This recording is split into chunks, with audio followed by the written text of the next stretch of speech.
This video is proudly sponsored by DigimonCard.io for all your Digimon card, deck building, deck list, card pricing, and discussion needs.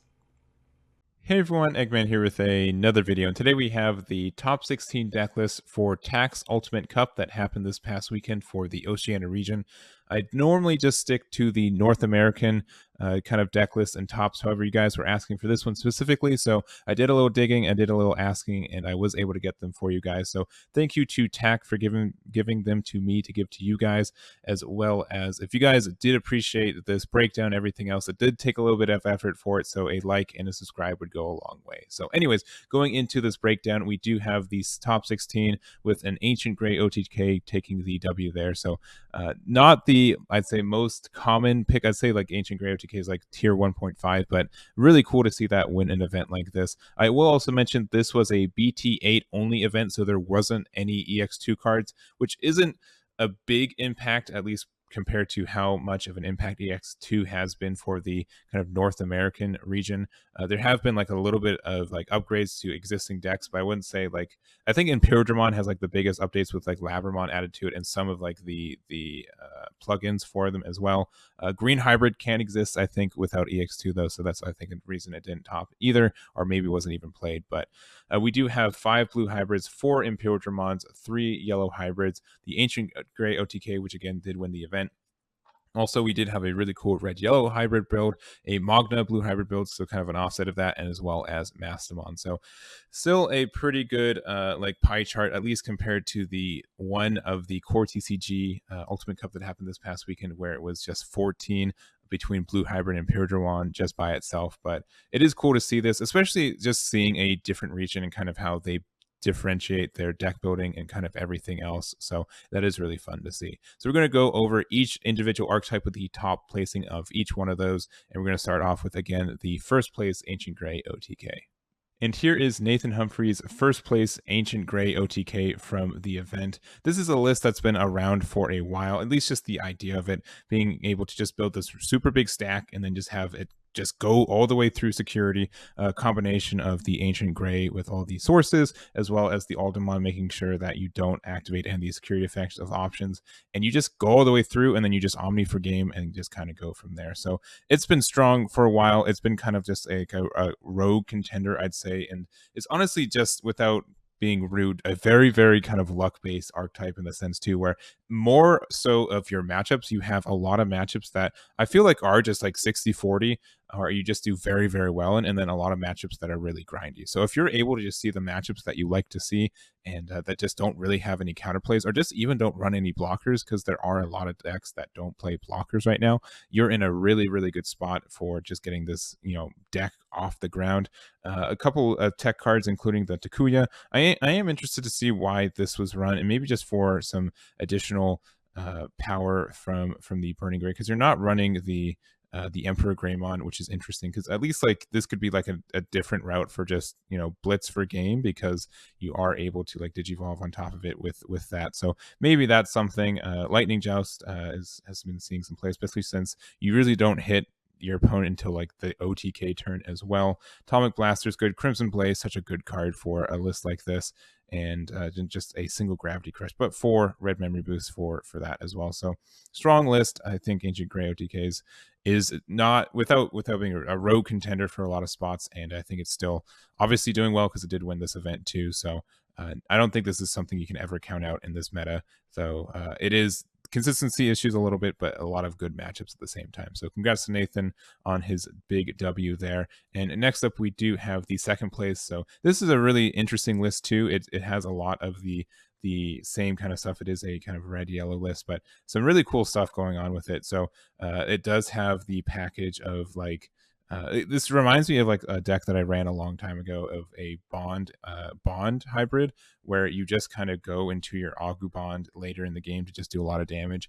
And so this build is just like yellow hybrid, but it has this red base, which means you're able to use the good options like Atomic Inferno and Crimson Blaze as well. But then also you can use the Atomic Blaster. I am surprised there aren't any red tamers, but I think that's fine. And we are getting some red yellow tamers too, which I'm really excited for in BT9, so that could be some tech you could add here. But Zoe just looks for any hybrids, so it doesn't care about the color. So you can find the Flamemon and the Agunimon and even the Ancient Greymon in that security. And then the Agunimon can digivolve on top of the Flamemon and then use its when attacking, it can digivolve into an Ancient Grey. And so it's already going to have a guaranteed 2 checks. Because you get security attack, or sorry, 3 checks because you get plus security attack +1 for each one of the sources. So 1, 2, 1 from the Flamemon and 1 from the Agunimon. You could also do something silly, which I bet happened once or twice with the Chimeramon, where you just make a big stack and doesn't care about. It doesn't care if it's a red hybrid or not. It just has to have hybrid in its form. So you could just do like a Chimeramon on top of like a Zephyrmon, a Gunimon, go into this, and then with the inheritable, when evolving into an Ancient Grey, reduce it by 2. So you could do something silly like this, which just have this in the back at 2, and then for 2 go into Zephyrmon, go into Chimeramon for free from there, and then go to Ancient Grey for 3. So it doesn't even take that much memory, and then you will have 1, 2, 3, 4 checks, and then you can just go from there. I don't know. I'm just spitballing based off seeing this, but I really do like red-yellow decks, and especially like the red-yellow hybrid. I think there's some really good synergy and some big oomph for it. So it's been really cool to see this list, and congrats on the second place with this one too. Really, really cool list. So next up, we do have blue hybrid going from, I would say, a unique list to something that we've seen a long time coming up. I did a mini rant on yesterday's video as well for the core TCG, because we just had like so many blue hybrids top in that top 16 and top 32 as well. So I don't know. Innocence Blizzard is a good tech in this, and then everything else is just really, really standard. Again, you do have to be a competent pilot to play this list. It has a lot of really important one-ofs, like memory, like Hammer Spark moments where you're like, do I have to play it now or can I wait for it?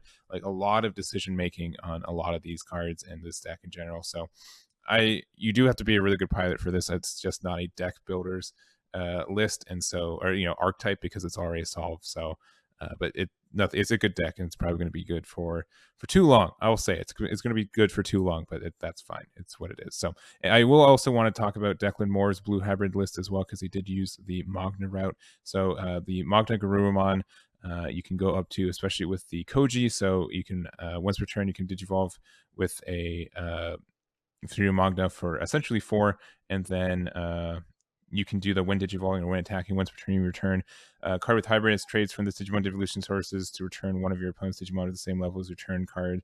And then you can also, once per turn, if a card's added to your hand, you can resuspend this. So this can like do 2 swings for 1 tamer, which is kind of nice. So just a lot of setup for that. But I don't know, blue hybrid is still pretty good. Like we do also have room for the Omnimon as well, since we do go up into here.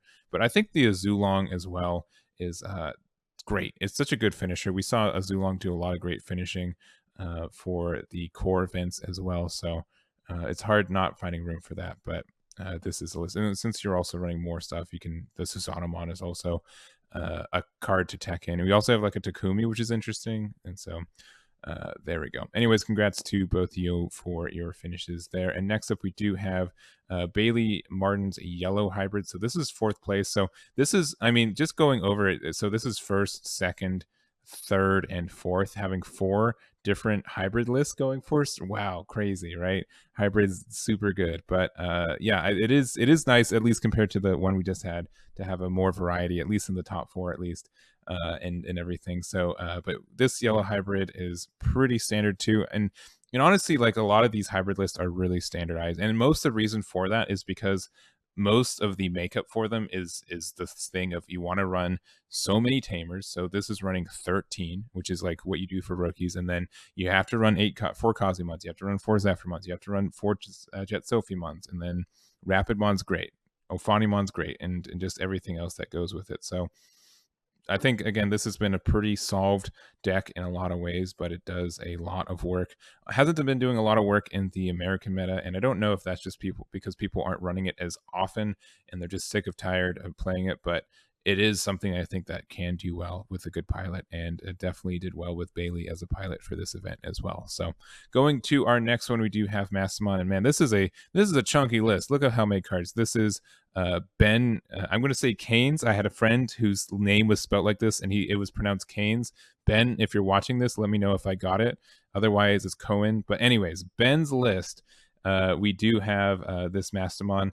I'd say it has a lot of standard elements, but there are some key choices.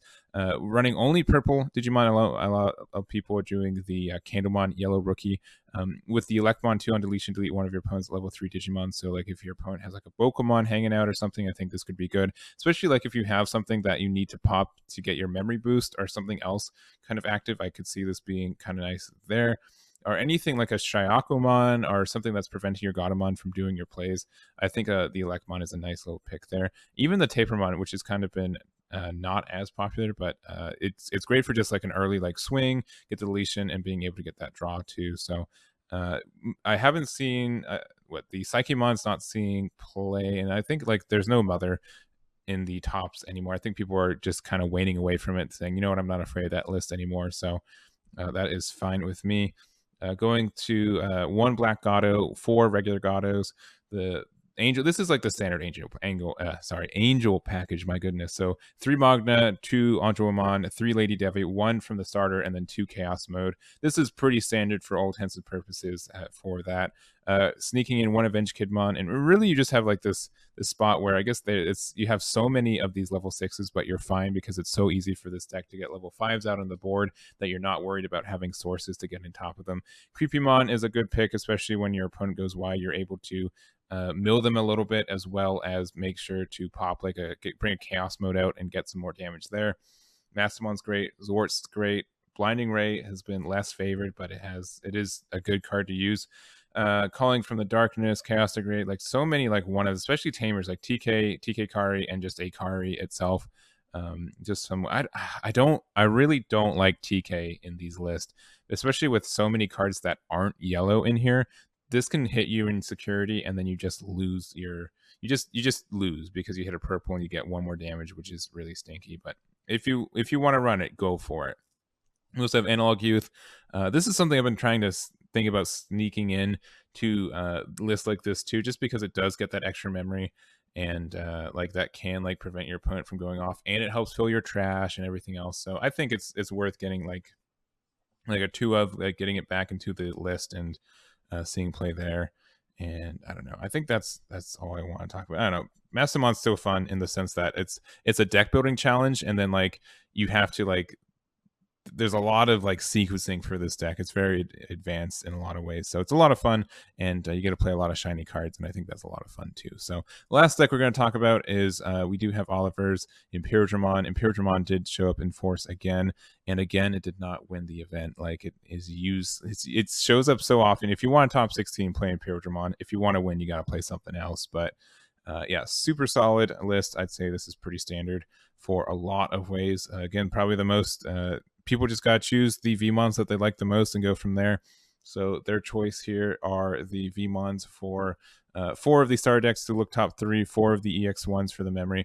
No Labramons, no, like just a solid VMon package instead of having Labramons for the memory gain off the XV, as well as no additional things for like no Modeka Betamon or anything else. So anyways, that's going to be it for us. I hope you guys did enjoy the video here. So thank you again to TAC for giving me these lists to give to you guys. I really did appreciate that. And that's going to be it for me. So thank you guys so much for watching, and I'll catch you all next time.